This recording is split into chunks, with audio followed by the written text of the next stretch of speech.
is something we need. It's a leap of faith. Oh, if you have the will and the moment to spare, it's a beautiful world out there. It's a beautiful world out there.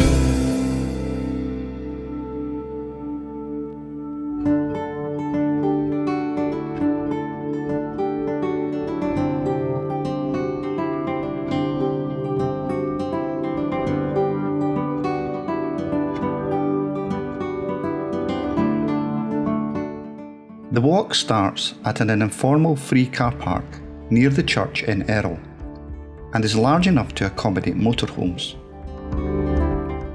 Along the route, we will be discovering the reeds at Taybank, the historic port of Portallen, and the Cathedral of the Carse. Errol sits on a hill that was once an island rising out the marshes of the Carse of Gowrie. It is thought to have derived its name from medieval Gaelic, which means Eastern Landmark. This relates to the views of Errol when sailing up the Tay, as the village sits on a ridge around 40 metres above sea level. As you look out over the fertile fields, which were once marsh and water meadow, what you now see is almost entirely man-made.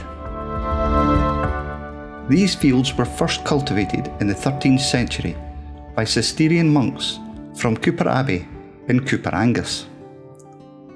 They planted the first orchards here, and the monks were apparently very fond of pears. Local varieties of apples and pears were developed, such as the Manorgan pears and the Carse of Gowrie apples.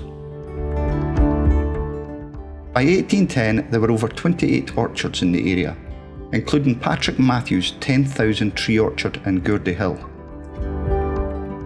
Matthew developed some advanced theories on selective cultivation, which preempted Darwin by coining the phrase the natural process selection. The land still flooded regularly, so embankments were built and reed beds planted by local landowners. Statistical accounts report that the embankments were 40 feet wide at the base, 2 feet wide at the summit, and 11 feet high. The lower portion consisted of a wall of dry stones, and the upper of earth and reeds intermixed with stone. As we walk towards Portallen, we can clearly see the embankment beyond the lagoon. The reeds themselves became a valuable crop, and were regularly harvested for thatching. Today, these reeds represent the largest continuous expansive reed in the UK, stretching for an impressive 15 kilometres. The reclaimed fields were extremely rich and fertile.